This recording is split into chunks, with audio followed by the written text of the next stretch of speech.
வணக்கம். இது இலங்கையின் முதல் தர செய்தி வழங்குனர் நியூஸ் ஃபர்ஸ்டின் வீக்கெண்ட் பிரதான செய்தி. உங்களை இணைந்து கொள்ளும் நான் ரியாஸ் ஹாரிஸ். முதலில் தலைப்புச் செய்திகள்.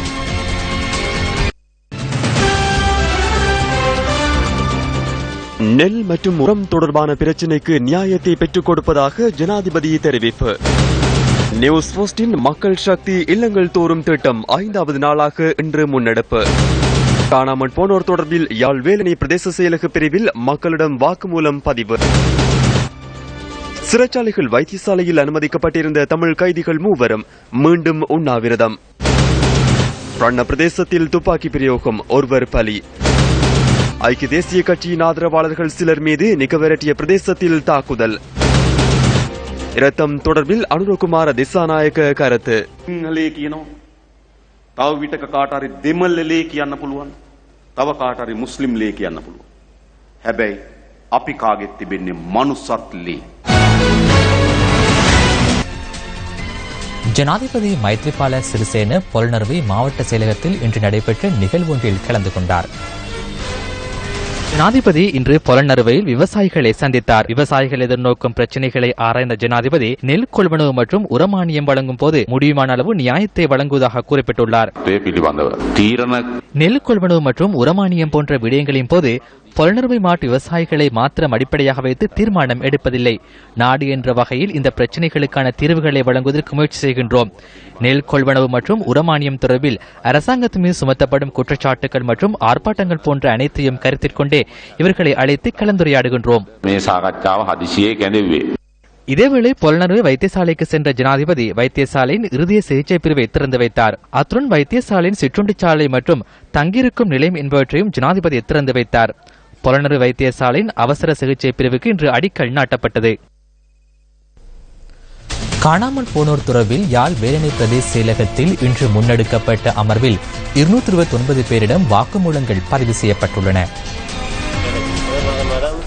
காணாமற் போனோர் தொடர்பில் முறைப்பாடுகளை விசாரணை செய்யும் ஜனாதிபதி ஆணைக்குழுவின் யாழ் மாவட்டத்திற்கான மற்றொரு அமர்வு வேலணை பிரதேச செயலகத்தில் இன்று இடம்பெற்றது. இன்றைய அமர்விற்கு 193 பேருக்கு அழைப்பு விடுக்கப்பட்டதுடன் அவர்களில் 159 பேர் சாட்சியம் அளிக்க வருகை தந்திருந்ததாக ஆணைக்குழுவின் செயலாளர் HW குணதாச குறிப்பிட்டார். இதேவேளை இன்றைய அமர்வில் 70 புதிய முறைப்பாடுகள் குறித்தும் சாட்சி விசாரணைகள் முன்னெடுக்கப்பட்டதாகவும் அவர் குறிப்பிட்டார். இன்றைய தினம் ஊர்காவல்துறை, நைனாதீவு, நெடுந்தீவு, வேலணை மற்றும் காரைநகர் பிரதேச செயலகங்களைச் சேர்ந்த காணாமற் போனோரின் உறவினர்களிடம் வாக்குமூலம் பதிவு செய்யப்பட்டுள்ளதாகவும் ஆணைக்குழுவின் செயலாளர் குறிப்பிட்டார். 95 நடந்தது இருந்தா இந்த பிள்ளைக்கு எத்தனை வயசு? 20 வயசு இல்லை, 19 வயதை முடிச்சிருக்க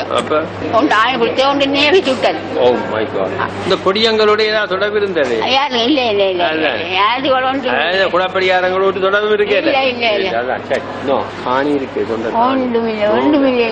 ஆச்சி, உங்களோட மகளுக்கும் உனக்கும் வீடுக்கு வீடு கட்டி வீடு கொடுக்க சொல்லி ஐயா சிவாஜி பண்ணி இருக்கிறார். மற்றது சமுத்திக்கு சொல்லி கிடக்கு, அது உனக்கு கிடைக்கும். வீட்டுல படுத்திருந்தவர் வந்து கூப்பிட்டவே அரண்டங்களை தெரியாது. அவர் கதவை திறந்தன்னு வெளியில வந்துட்டார். அப்ப அந்த கேட்டடியில வச்சு நாங்க கதைச்சிட்டு போறோம் சொல்லி கொண்டு போனோம். அதுக்கு முதல் அவருக்கு அச்சுறுத்தல் இருந்தது. ஐபிடிபியாக்களால அவர் அச்சுறுத்தல் இருந்தது. அவர் வந்து மகன் இப்படி ஒரு கட்சியை உண்டாக்குறதுக்கு இருக்கிறார். அவரை நாங்க அவரை ஏசி வச்சிருக்கிறோம். அவரை அப்படி செய்வோம் இப்படி செய்வோம் ஏதாவது அப்படி அவர் இதுல முன்னுண்டார் என்று சொன்னால் நாங்கள் அவருக்கு அப்படி சொன்னவே எனக்கு என்னோட நேரடியாக இல்ல இல்ல ஒரு கிழமைக்கு முதல் இப்ப ஒரு 6 months பிரச்சனை ஒன்றும் இல்லை. அதுக்கு முதல் எங்களுக்கு ஒரே கதைச்செல்லாம் நாங்கள் இப்போ பயந்து. காணாமற் போனோர் தொடர்பான முறைப்பாடுகளை விசாரணை செய்யும் ஜனாதிபதி ஆணைக்குழுவின் அடுத்த சாட்சி விசாரணை சாவகச்சேரி பிரதேச செயலகத்தில் நாளை முன்னெடுக்கப்பட உள்ளமை குறிப்பிடத்தக்கது. உண்ணாவிரதத்தில் ஈடுபட்டுள்ள அரசியல் கைதிகளின் உடல்நிலையில் எவ்வித பாதிப்புகளும் இல்லை என சிறைச்சாலைகள் தலைமையகம் குறிப்பிட்டுள்ளது. சிறைச்சாலை வைத்தியசாலையில் சிகிச்சை பெற்று வந்த 3 கைதிகளும் ஏனைய 13 கைதிகளுடன் இணைந்து தொடர்ந்து உண்ணாவிரதத்தில் ஈடுபட்டுள்ளதாக சிறைச்சாலைகள் ஊடக பேச்சாளரும் ஆணையாளருமான துஷார உபுல்தனிய குறிப்பிட்டார். பயங்கரவாத தடை சட்டத்தின் கீழ் கொழும்பு மெகசின் சிறைச்சாலையில் தடுத்து வைக்கப்பட்டுள்ள அரசியல் கைதிகள் 6வது நாளாக தொடர்ந்தும் தமது உண்ணாவிரத போராட்டத்தை முன்னெடுத்துள்ளனர். பயங்கரவாத தடை சட்டத்தின் கீழ் கைது செய்யப்பட்டு நீண்ட காலமாக தடுத்து வைக்கப்பட்டுள்ள நிலையில் தம்மீதான சட்ட நடவடிக்கைகளை விரைவுபடுத்தி தம்மை விடுதலை செய்ய கோரியே கொழும்பு மெகசின் சிறைச்சாலையில் தமிழ் அரசியல் கைதிகள் உண்ணாவிரத போராட்டத்தில் ஈடுபட்டுள்ளனர். இந்த நிலையில் தமது விடுதலைக்கான சட்ட நடவடிக்கைகளை துரிதப்படுத்துவதாக வழங்கப்பட்ட வாக்குறுதியை அடுத்து பயங்கரவாத தடை சட்டத்தின் கீழ் அனுராதபுரம் சிறைச்சாலையில் தடுத்து வைக்கப்பட்டுள்ள 2 தமிழ் அரசியல் கைதிகளும் தமது உண்ணாவிரத போராட்டத்தை கைவிட்டுள்ளமை குறிப்பிடத்தக்கது.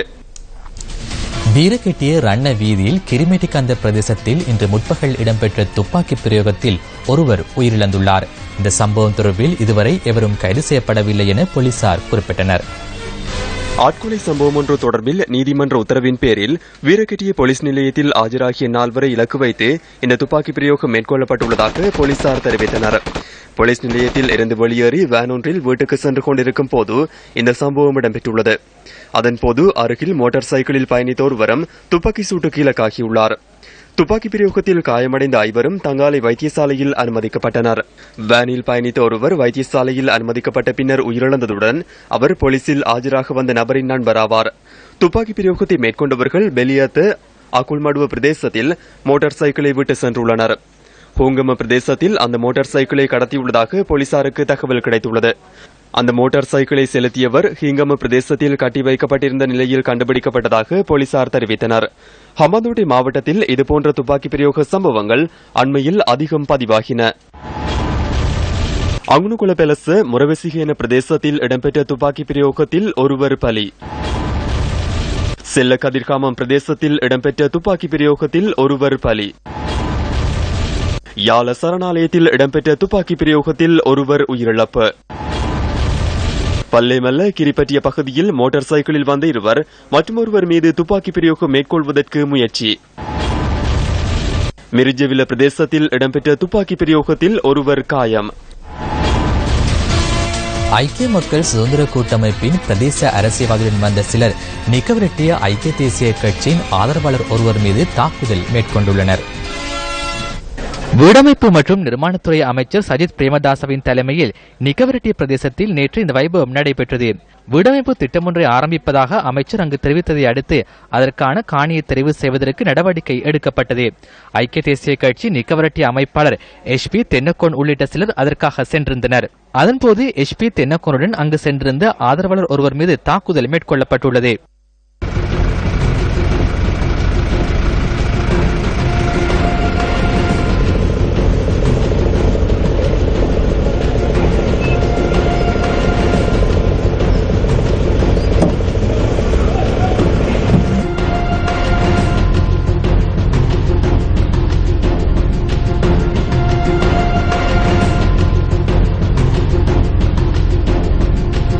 நிக்கவரெட்டிய பஸ் தரிப்பிடத்துக்கு பின்பாக உள்ள அரச காணியில் ஒரு பகுதியை இதற்காக பயன்படுத்த முடியுமா என ஆராய சென்ற போது முன்னாள் பிரதேச சபையின் ஒருவர் உள்ளிட்ட முன்னைய கூட்டமைப்பு அரசாங்கத்தின் குண்டர் குழு எமது தரப்பினர் மீது தாக்குதல் மேற்கொண்டுள்ளனர். இதனை இல்லை என கூற முடியாது. இதற்கு நியாயமான தீர்வை வழங்க வேண்டும். சட்டத்தை நடைமுறைப்படுத்துமாறு கேட்கின்றோம்.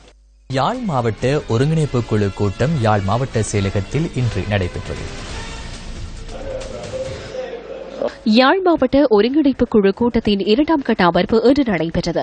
வடமாகாண சபை முதலமைச்சர் சி பி விக்னேஸ்வரன், பாராளுமன்ற உறுப்பினர்களான அங்கஜன் ராமநாதன், மாவை சேனாதிராஜ் ஆகியோரின் இணை தலைமையில் இடம்பெற்றது. இணைத் தலைவர்களில் ஒருவரான சிறுவர் விவகார ராஜாங்க அமைச்சர் விஜயகலா மகேஸ்வரன் இன்றைய அமர்வில் கலந்து கொள்ளவில்லை. யாழ் மாவட்ட ஒருங்கிணைப்பு குழு கூட்டத்தில் யாழ் மாவட்டத்தினை பிரதிநிதித்துவப்படுத்தும் பாராளுமன்ற உறுப்பினர்கள் மற்றும் வடமாகாண சபை உறுப்பினர்கள் கலந்து கொண்டிருந்தனர். கல்வி, உயர்கல்வி, சிறுவர், மகளிர் அபிவிருத்தி, மின்சார வீடமைப்பு, போக்குவரத்து, அனர்த்த முகாமைத்துவம் மற்றும் உள்ளூராட்சி சபை அபிவிருத்திகள் தொடர்பில் இதன்போது கலந்துரையாடப்பட்டது. 1986 ராணுவ நடவடிக்கை காரணமாக இடம்பெயர்ந்து பல்வேறு கட்டிடங்களுக்கு தற்போது முத்துக்கல்வி ஆரம்ப பாடசாலையில் அனாதரவான நிலையில் இயங்கிக் கொண்டிருக்கின்றது. இதை நான் எல்லாருக்கும் சுட்டிக்காட்டியிருந்தேன். நாங்கள் ராணுவத்தினருக்கும் அரசாங்கத்துக்கும் நீங்கள் அந்த குறிப்பிட்ட காலத்திலேயே எழுதினாங்கள். ராணுவத்தினரிடம் இருந்து ஒரு பதில் வந்தது, தற்போது அதனை விடுவிக்க முடியாது என்ற முறையிலே. ஆனால் அது நடந்து இப்ப கிட்டத்தட்ட 2 வருஷம் ஆகுது. ஆனால் இப்பொழுது நாங்கள் இந்த ஒரு முடிவை எடுக்கலாம். நாங்கள் எல்லோரும் சேர்ந்து இந்த பலாலி ஆசிரியர் பயிற்சி கலாசாலை கட்டாயமாக எங்களுக்கு திருப்பி தர வேண்டும் என்ற அந்த ஒரு பிரேரணையை அல்லது அந்த முடிவை நாங்கள் எங்களுடைய தீர்மானமாக ஏற்றுக்கொள்ளும். மக்களுடைய அல்லது பொது நிறுவனங்களுடைய இடங்கள் பாதிப்பில்லாமல் அந்த விமானத்தளத்தை அமைக்கக்கூடியதாகவும், மற்றது பயிற்சியர் கல்குரியை பற்றி நாங்கள் அதில் பேசியிருக்கவில்லை. ஆனால் அந்த நிலம் விடுவிக்கப்பட வேண்டும். அதை பற்றி நாங்கள் ஒரு தீர்மானத்தை போட்டு அதுக்கான முன்னடவடிக்கை நாங்கள் இருப்பதாக நாங்கள் இன்றைக்கு ஒரு தீர்மானத்தை போடுங்கோ. அதை பற்றி நாங்கள் பேசுவோம், அடுத்த நிகழ்ச்சியில பேசலாம். இந்த கல்லூரி இயங்க வேண்டும், தற்காலிகமாக வேறொரு இடத்திலேயாவது தொடர்ந்து இயங்குறதுக்கான நடவடிக்கை எடுக்க சொல்லி அப்படியே 2 தீர்மானம் எடுக்கிறது நல்லது. ஒன்று நிலம் விடுவிக்கப்பட வேண்டும் என்ற விஷயம், மற்றது இப்ப தலைவர் சொன்ன மாதிரி ஆளணி குறைஞ்சிருந்தால், சில கோர்சஸ் நடக்காமல் இருந்திருந்தால் அதை முழுமையாக இயக்குவதற்கு அந்த இடத்துல இயக்காவிட்டாலும் வேற எங்கேயாவது அதை இயக்க தொடங்கினால்தான், அது நீங்க சொன்ன போல இயங்கினால்தான் அது பிறகு அங்க கொண்டு வரதுக்கும் உபயோகமா இருக்கும். இந்த போரின் பின்னர் 2009 போரின் பின்னர் செஞ்சோலை பிள்ளைகளாகட்டுக்கும் தாய் தந்தை இழந்த பெண்களாகட்டுக்கும் சுமார் 145 பிள்ளைகளுக்கு மேற்பட்டவர்கள் ரத்மலானையில் வைத்திருக்கப்பட்டிருக்கின்றார்கள். இந்த விவரம் தெரியுமோ தெரியவில்லை. அதே நேரம் நீர்கொழும்பிலும் இவ்வாறான பெண் பிள்ளைகள் இன்று வரை வைத்திருக்கப்பட்டிருக்கிறது ஸ்ரீலங்கா அரசாங்கத்தினால். ஆனால் இவர்கள் எல்லாம் எப்பொழுதோ வடக்கு பகுதிக்கு கொண்டு வர வேண்டிய அனாதை சிறுவர்களாக பெண்களாக இருக்கின்றார்கள். ஆனால் இன்று வரை எந்த ஒரு பிரிவினரும் அந்த பிள்ளைகளை பொறுப்பெடுக்கவோ அவர்களை பராமரிக்கவோ தயாராக இல்லை. போருக்கான மறுவாழ்வென்று ஒரு விடயமும் நடைபெறவில்லை. வெறுமனே இந்தியாவினுடைய 50,000 வீட்டு திட்டம் தவிர ஒரு ஆன விடயங்கள் நடைபெறவில்லை. ஒரு டிசேபிள் சோல்டியர், ஊனமுற்ற ஒரு படை வீரருக்கு 54,000 கொடுப்பவர்கள் எங்களுடைய மக்களுக்கு 1000 ரூபாயும் இல்லாமல் அல்லப்பட்டுக் கொண்டிருக்கிறார்கள். இன்றைக்கு 2009க்கு பின்னர் 1 லட்சம் கோடிக்கு மேலே எங்களுக்கு அழிவு வந்திருக்கிறது. இப்ப தொடர்ந்து உதவி வழங்கும் நாடுகளை நான் கூட்ட போறேன் என்று கௌரவ பிரதமர் சொல்லிக் கொண்டிருக்கிறார். ஆகவே எங்களை காட்டி நீங்கள் காசு வேண்டி எங்களை ஏமாத்த பார்க்கிறீர்கள். இதிலே நாங்கள் இறுக்கமாக நிற்க வேண்டும். எங்களுடைய மறுவாழ்வுக்கான திட்டங்கள் உருப்படியாக தீட்டப்பட வேண்டும். மக்களின் பிரச்சினைகளுக்கு நிரந்தர தீர்வு வழங்குவதை நோக்காக கொண்டு ஆரம்பிக்கப்பட்டுள்ள நியூஸ் ஃபர்ஸ்டின் மக்கள் சேவையான மக்கள் சக்தி இல்லங்கள் தோறும் திட்டத்தின் 5ஆம் நாள் நிகழ்வுகள் இன்று முன்னெடுக்கப்பட்டன. பேராதனை பல்கலைக்கழகத்தின் ஒத்துழைப்புடன் நியூஸ் ஃபர்ஸ்ட் இந்த திட்டத்தை முன்னெடுக்கின்றது. வடக்கு, வடமேல் மற்றும் ஊவா மாகாணங்களில் மக்கள் எதிர்நோக்கும் பிரச்சினைகளை ஆராயும் வகையில் இன்றைய எமது பயணம் அமைந்திருந்தது. முல்லைத்தீவு சென்றுள்ள நியூஸ் ஃபர்ஸ்ட் மக்கள் சக்தி இல்லங்கள் தோறும் திட்டக்குழுவினர் 2 உபகுழுக்களாக பிரிந்து தமது நடவடிக்கைகளை ஆரம்பித்தனர். புத்துவட்டுவான் கிராமத்திற்கு சென்ற எமது குழுவினரிடம் மக்கள் தமது பிரச்சினைகள் தொடர்பில் எடுத்துரைத்தனர். தாம் உற்பத்தி செய்யும் நாட்டரிசியை விற்பனை செய்வதற்கு சந்தை வாய்ப்புகள் காணப்படவில்லை என விவசாயிகள் இதன்போது குறிப்பிட்டனர். தொடர்ந்து நகர்ந்த எமது குழுவினர் யுத்தத்தின் வடுக்களை உடலிலும் உளத்திலும் சுமந்து வாழும் பலரை சந்தித்தனர். யுத்தத்தில் 2 கால்களையும் இழந்து தற்போது முச்சக்கர வண்டி சாரதியாக குடும்ப தலைவருக்கான கடமையை நிறைவேற்றி வருகிறார் இவர். 15 வயதில் தனது கால்களை இழந்த போதிலும் தன்னம்பிக்கையுடன் முச்சக்கர வண்டி செலுத்தி தனது குடும்பத்தை காப்பாற்றுகிறார் இந்த இளைஞர். உடல் பாதிப்புகளை பொருட்படுத்தாது எவரிடமும் கையேந்த கூடாது என்ற கொள்கையோடு நிமிர்ந்து நடக்கின்றார் இந்த இளைஞர். இறுதிக்கட்ட கோர யுத்தத்தின் போது ஷெல் வீச்சில் கணவன் மற்றும் மகளை பறிகொடுத்து வாழ்வாதாரத்திற்காக போராடிக் கொண்டிருக்கும் ஆயிரக்கணக்கானவர்களில் இவரும் ஒருத்தர். இங்கிருக்கின்ற இந்த ஆடுகளும் குட்டிகளும் வெறுமனே ஒரு காட்சிக்காக நாங்கள் இங்கே காட்சிப்படுத்தவில்லை. ஒரு குடும்பத்தினுடைய வயிற்று பசியை போக்குகின்ற ஒரு வருமான மார்க்கமாக இதனை நாங்கள் பார்க்கின்றோம். ஆம், முல்லைத்தீவு மாவட்டத்தினுடைய புத்துவட்டுவான் கிராமத்தில் உள்ள சசிதரன் யோகமணியினுடைய வீடு இந்த வீடு. இங்கே 2009ஆம் ஆண்டு புதுமாத்தலன் பகுதியிலே தனது கணவனை இழந்த இந்த பெண் தனது 3 குழந்தைகளுடன் மிகவும் துன்பியல் வாழ்வை வாழ்ந்து வருகின்றார். நான் கடந்த கால யுத்தத்தின் போது ஒரு இடது கண்ண முற்றாக இழந்த நிலையில மேல் முழுவதும் காயங்களும் சிறு சிறு காயங்களும் அதோட பீசுகளாலும் பாதிக்கப்பட்ட நிலையில் 2 பிள்ளைகளோடு வசித்து வருகிறேன். அதோடு என்னுடைய கணவரும் 3-4 வருட காலமாக எங்களை விட்டு பிரிந்து அவரை விட்டு பிரிந்து நான் வாழ்ந்து கொண்டிருக்கிற நிலைமை. 2 பிள்ளைகள் இருக்கிற சிறு பிள்ளைகள். தொடர்ந்து அம்பலப்பெருமாள் குளம், கோட்டை கட்டிய குளம் மற்றும் தென்னியங்குளம் ஆகிய பகுதி மக்களின் பிரச்சினைகளும் கோரிக்கைகளும் எழுத்து மூலமாக பதிவு செய்யப்பட்டன. குடிநீரை பெறுவதற்காக சுமார் 8 கிலோமீட்டர் செல்லும் மக்களை இங்கு எமது குழுவினர் சந்தித்தனர். எங்கட வீடு வெறும் காடாக்கிற காயலட்டங்கள் ஒருத்தரும் இல்ல. நான் தனியத்தான் இருக்கிறேன். லைட்டும் தர வேணும், எனக்கு ஒரு உதவியும் செய்ய வேணும். வந்து வளவு பார்த்துட்டு இந்த உதவிகளை செய்யுங்க. முல்லைத்தீவில் உள்ள மற்ற குழுவினர் முள்குடியேற்றப்பட்டுள்ள மக்கள் வாழும் உடையார்கட்டு தெற்கு பகுதிக்கு சென்றனர். தொடர்ந்து தேவியர்புரம் சென்ற எமது குழுவினரிடம் அந்த பகுதி மக்கள் எதிர்நோக்கும் வாழ்வாதார பிரச்சினைகள் தொடர்பில் சுட்டிக்காட்டப்பட்டது.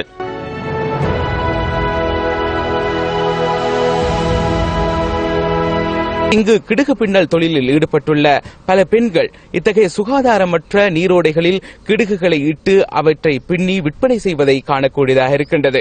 ஷெல் வீச்சினாலும் மேலும் பல சம்பவங்களினாலும் இவர்களது வீட்டில் அமைக்கப்பட்டிருந்த தொட்டில்கள் அழிக்கப்பட்டிருக்கின்றன. ஆனால் இவற்றை அமைத்து தருமாறு அதிகாரிகளிடம் பல தடவைகள் கோரிக்கை விடுத்தும் அவை நிறைவேற்றப்படவில்லை என்பதே மக்களின் ஆதங்கமாக இருக்கின்றது. ஆகவே இந்த பிரச்சினைக்கு தீர்வு வழங்கி தமது வாழ்வாதார தொழிலை சீராக முன்னெடுப்பதற்கு உதவிகளை வழங்குமாறு இந்த தேவிபுரம் மக்கள் கோரிக்கை விடுத்து நிற்கின்றார்கள். நியூஸ் ஃபர்ஸ்ட் செய்திகளுக்காக நாகலிங்கம் ஜெகநாத் கண்ணா, முல்லைத்தீவு, தேவிபுரத்திலிருந்து. இந்திய மீனவர்களின் அத்துமீறல் மற்றும் ட்ரோலர் படகு பயன்பாட்டினால் பாதிக்கப்பட்டுள்ளமை தொடர்பில் புதுமாத்தலன் மீனவர்கள் சுட்டிக்காட்டினர். அம்பலவன் போக்கனை மற்றும் முள்ளிவாய்க்கால் கிழக்கு பகுதிகளிலும் இந்திய மீனவர்களின் அத்துமீறல் தொடர்பில் அதிக முறைப்பாடுகள் கிடைத்தன.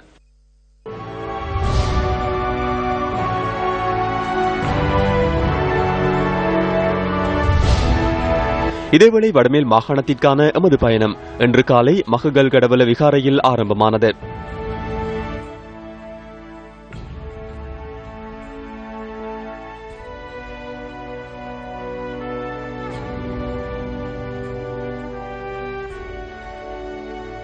நியூஸ் ஃபர்ஸ்டின் ஒரு குழுவினர் வெஹ்ரபெத்தியாவ, கல்லங்சிய, மொலேவ, வெல்பொத்துவ மற்றும் ஒந்தமல்பிட்டிய கிராமங்களுக்கு சென்று மக்கள் எதிர்நோக்கும் பிரச்சினைகளை ஆராய்ந்தனர்.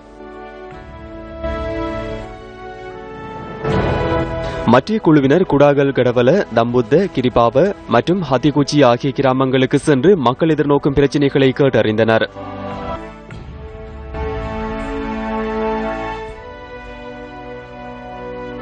நியூஸ் போஸ்டின் மக்கள் சக்தியின் மற்றொரு பிரிவினர் ஊவா மாகாணத்தில் மக்கள் எதிர்நோக்கும் பிரச்சினைகளை ஆராய்வதற்காக இன்று சென்றதுடன் பசர பிரதேசத்தில் இன்றைய பயணம் ஆரம்பமானது. தென்னங்குமுற, கனகம்புர, கனவரெல்ல, அலகமலி, விங்காராவு ஆகிய தோட்ட பகுதிகளுக்கு சென்று மக்கள் எதிர்நோக்கும் பிரச்சினைகளை எமது குழுவினர் ஆராய்ந்தனர். மத்திய குழுவினர் நமனுகுல மலைத்தொடரை அண்மித்துள்ள பிரதேச மக்கள் எதிர்நோக்கும் பிரச்சினைகளை கேட்டறிந்தனர்.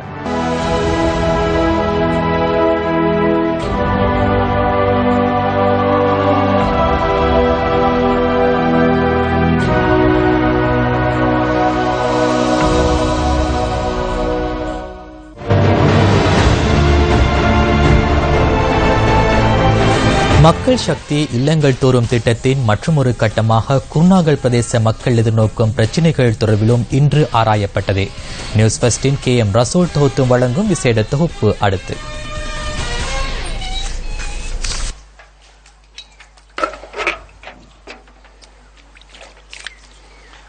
ஆம், நாம் இப்போது இருப்பது குர்நாகல் மாவட்டத்திலே மயிலேவ என்ற கிராமத்திலே. இந்த கிராமத்திலே நாம் இன்று மக்களுடைய பிரச்சனைகளை ஆராய்வதற்காக வந்திருக்கின்றோம்.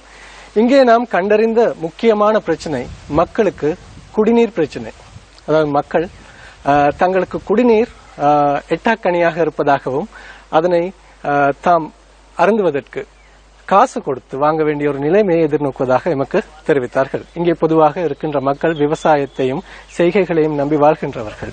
இவர்கள் நீண்ட காலமாக 30 வருடங்களுக்கு மேலாக இந்த குடிநீர் பிரச்சனையை எதிர்நோக்கி இருக்கின்றார்கள். இங்கே காணப்படுகின்ற கிணறுகளில் நீர் இருக்கின்றது, ஆனால் அவற்றை குடிக்க முடியாது. காரணம், அவற்றிலே கலந்திருக்கின்ற பல்வேறு கனிமங்கள். இவற்றை அருந்துவதால் தங்களுக்கு பல்வேறு நோய்கள், சிறுநீரக பாதிப்பு உட்பட நோய்கள் ஏற்படுவதாக இந்த மக்கள் நமக்கு சுட்டி காட்டினார்கள். தமிழ் மக்கள் பேரவையின் அறிமுக கூட்டமும் தேர்வு திட்ட முன்வரைவு தொடர்பில் மக்கள் கருத்தறியும் பொதுக்கூட்டமும் இன்று வவுனியாவில் இடம்பெற்றது. தமிழ் மக்கள் பேரவையின் நிர்வாக உறுப்பினர் வி தவராசா தலைமையில் வவுனியா நகரசபை கலாசார மண்டபத்தில் இந்த கூட்டம் நடைபெற்றது. இதன்போது முன்னாள் பாராளுமன்ற உறுப்பினர்களான சுரேஷ் பிரேமச்சந்திரன், கஜேந்திரகுமார் பொன்னம்பலம், நிபுணர் குழு உறுப்பினர்கள் உள்ளிட்ட பலர் கலந்து கொண்டனர். தமிழ் மக்கள் பேரவையின் உருவாக்கம் மற்றும் அதன் தீர்வு திட்டம் தொடர்பில் நிபுணர் குழுவிடம் மக்களால் கேள்வி எழுப்பப்பட்டது.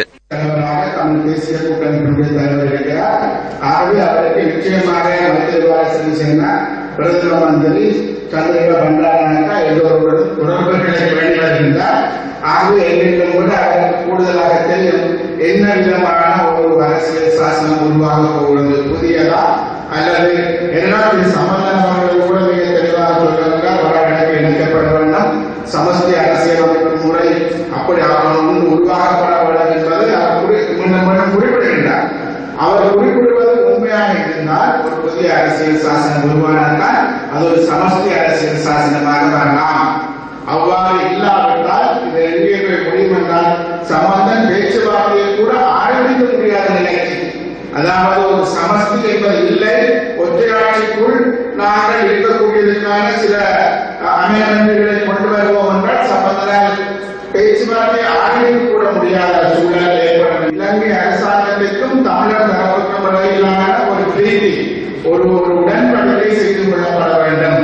இலங்கையில் தமிழ் மக்கள் தொடர்பில் ஒப்பந்தங்கள் இடம்பெறும் போது மூன்றாம் தரப்பின் தலையீடு அவசியம் எனவும் அவர் இதன் போது குறிப்பிட்டார். யுத்தம் நடந்த பல நாடுகளில், உறுதிக்காக போராடிய பல நாடுகளில் இவ்வாறான உடன்பாடுகள் எட்டப்பட்டிருக்கின்றது. அதன் அடிப்படையில் தான் அரசியல் சாசன மாற்றங்கள் ஏற்பட்டிருக்கின்றது. ஆகவே அது சாரப்பட இலங்கையில் ஏற்படுத்தப்பட வேண்டும் என்பது மாத்திரம் அல்லாமல் இலங்கையில் எங்களுக்கு கடந்த கால அனுபவங்களினுடைய அடிப்படையில் எங்களுக்கு ஏற்கனவே செய்யப்பட்ட ஒப்பந்தங்கள் எவ்வளவு மோசமான முறையில் பிரித்தறியப்பட்டவை, இல்லாமல் செய்யப்பட்டவை என்ற அனுபவத்தின் அடிப்படையில் இதனை மூன்றாம் தரப்பொன்று, அது ஐநா சபையாக இருக்கலாம், அமெரிக்காவோ அல்லது இந்தியாவோ அதனை அண்டர்ரைட் பண்ண வேண்டும், அதனை அவர்கள் கேரண்டி பண்ண வேண்டும். அதனை முழுமையாக நிறைவேற்றுவதற்கு, அமுல்படுத்துவதற்கு அவர்கள் அதற்கான முழுமையான ஒத்துழைப்பு அவர்கள் கொடுக்க வேண்டும். இலங்கை அரசாங்கம் இவற்றை செய்யும் என்று நாங்கள் எதிர்பார்க்க முடியாது. அது தேசங்களுடைய அடிப்படையிலே இருக்கக்கூடிய மாநிலங்களுக்கு விசேஷ அதிகாரங்கள் வழங்கப்பட வேண்டும். அந்த விசேஷ அதிகாரங்கள் அடிப்படையிலே சென்சபையிலே கூட அந்த வடகிழக்கு மாநிலத்துக்குரிய ஒரு விடயம், அந்த மாநிலத்துக்குரிய அதிகாரங்கள் தொடர்பான விடயங்கள் சென்சபையிலே விவாதிக்கப்படுகின்ற பொழுது அந்த வடகிழக்கு மாநிலத்துக்குரிய 9 செனட் உறுப்பினர்களுடைய பெரும்பான்மையுடைய அங்கீகாரம் அந்த சட்டத்துக்கு தேவைப்படும் என்பதை நாங்கள் கூறியிருக்கிறோம். ரீதியாக தான் சென்சபையில வந்து ஆசனங்களை ஒதுக்குவோம் என்று கேட்டதற்கான அடிப்படை காரணம் நான் நினைக்கிறேன் இந்த முன்மொழிவிலே வந்து நாங்கள் தெளிவாக அதை அட்ரஸ் பண்ணியிருக்கிறோம். தமது சமூகத்தின் விடுவிக்காய் போராடிய எத்தனையோ முன்னாள் போராளிகள் இன்று தமது குடும்பத்தினை கூட முன்னேற்ற முடியாத நிலையில் வாழ்ந்து வருவது தொடர்பில் நியூஸ் ஃபர்ஸ்ட் தொடர்ந்தும் அறிக்கையிட்டு வந்தது.